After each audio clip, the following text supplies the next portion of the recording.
नमस्कार मित्रमंडळींनो, स्वागत आहे तुमचं आपल्या चॅनलवरती. मित्रांनो, बऱ्याच दिवसांनी आज या चॅनलवरती व्हिडिओ टाकायला लागलोय, कारण कामाला वेळ मिळाला. चॅनल झाले 2, तर आज टाकतो. मोठा व्हिडिओ पहिल्यांदा टाकायचा, कारण 8 दिवस झाला असं या चॅनलवर व्हिडिओ टाकला नाही त्याला. तर मित्रांनो, तुम्हाला मी आज गोष्ट सांगतो. तर मित्रांनो, आजची गोष्ट तुम्हाला सांगतो. 2 जण नवरा बायको होते. लग्न होऊन 1 वर्षभर प्रपंच सुखात चालला. नवरा बायको एकदम एकमेकावर खूप प्रेम करायचे. पण काही कारणानुसार दोघांना पण नोकऱ्या होत्या.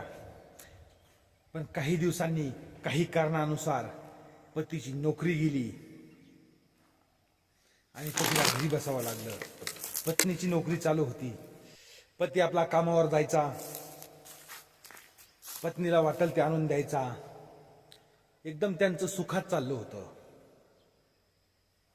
पती आपल्या पत्नीचा खूप लाड करायचा. पण देवाला काही हे मान्य नव्हतं. काही दिवसांनी पतीला अपंगत्व आलं, म्हणजे पतीचा एक पाय गेला आणि पती घरी बसून राहायला लागला. ज्यावेळेस तो काम करत होता त्यावेळेस मात्र पत्नीच्या सगळ्या तो इच्छा पूर्ण करायचा. पण दुर्दैवानं पाय गेल्यामुळं त्याला घरी बसावं लागलं आणि पत्नीला कामाला जावं लागलं. पत्नी कामाला जायला लागल्यानंतर पत्नी त्या नवऱ्याला दररोज संध्याकाळी आली की चिडचिड करायची. माझं नशीबच फुटकं, माझं असंच, माझं तसंच. पती गप्प सहन करायचा, कारण त्याच्याकडे विलाज नव्हता. 1 दिवस झालं, 2 दिवस झालं, महिना झाला, 2 महिने झालं, पत्नीचं रोज संध्याकाळी भांडण. आणि पत्नी पतीला अशी भाकरी द्यायची की जसं काय आपण कुत्र्याला भाकर फेकतो अशी भाकर द्यायची. कारण का तर त्याची काम करण्याची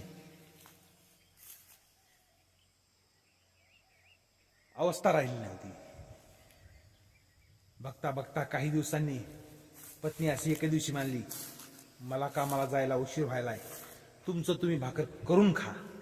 पतीला वाईट वाटलं आणि तो घरात जाऊन रडत बसला. पत्नी कामाला गेल्यानंतर रडत बसला आणि त्यानं ती एक साडी घेतली की जी पहिल्या कमाईची त्यानं आपल्या पत्नीला प्रेमाने घेतली होती. ती साडी हातात घेतली आणि रडू लागला आणि म्हणाला,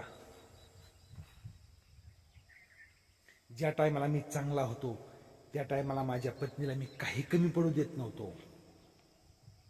पण दुर्दैवानं माझा पाय गेला आणि तीच माझी पत्नी आज तिला कमावं लागते म्हणून मला कुत्र्याने भाकर फेकती. आज तर करूनच खा म्हणाली. म्हणून पत्नी थोडा वेळ वाईट वाटून घेतलं आणि त्याच साडीनं त्या पतीनं आपलं जीवन संपवलं. पत्नी संध्याकाळी आली, नवरा काही दिसेना आणि नवरा कायमचा देवाघरी गेला होता.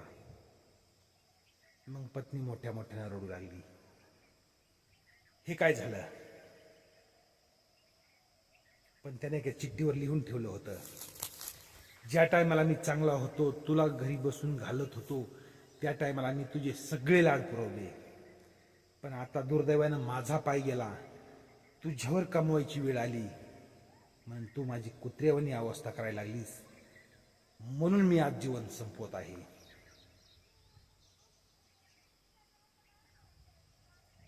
पुन्हा पत्नीला पण वाईट वाटायला लागलं, पण काय करणार, वेळ निघून गेलेली होती. तसं मित्रांनो, आपण जर समजा पुरुषापैकी खूप कमावतो, काही करतो, घरी येऊन शांत आपल्या मुलांबाळांची पत्नीची इच्छा पूर्ण करण्यासाठीच कमवतो, आणि जर योगायोगानं काही दुर्दैवानं आपलं कमीनं थांबलं आणि जर पत्नीवर वेळ आली कमवायची, तर मग असं होतं बघा.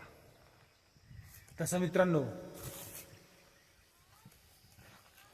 आज सांगितली एक तुम्हाला गोष्ट, कशी वाटली कमेंट करून अवश्य सांगा. भेटू उद्याच्याला. तोपर्यंत नमस्कार.